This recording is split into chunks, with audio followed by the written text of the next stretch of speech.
Baby na. Kai baby na. Na ga kin ƙara kyau ne. Haka dai. Wallahi kin ƙara kyau. Yadda kika san irin wanda kike ci ne babe. Gaskiya kin yi kyau wallahi. Kwana biyu. Na yi mixing ɗinki too much wallahi. Kwana biyu da na yi tafiyan nan ba na ganin ki ji ne yadda kika san bani da rai kamar na mutu.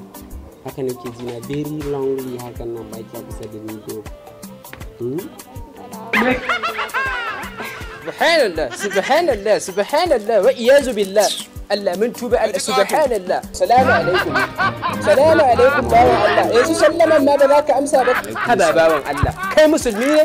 Kai musulmi ne za ka zo ku zauna ka mata bamba haka fi sabilillah kana matsayin ɗa musulmi kai mata bamba.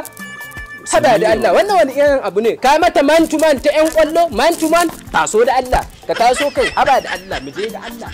Dole sai na koya muku yadda za mu shiga ban ɗaki ma addinin musulunci sai da ya koya mana yadda za mu yi. Ke ma tashi da Allah, kin tsaya kina kallo na haba baiwa Allah.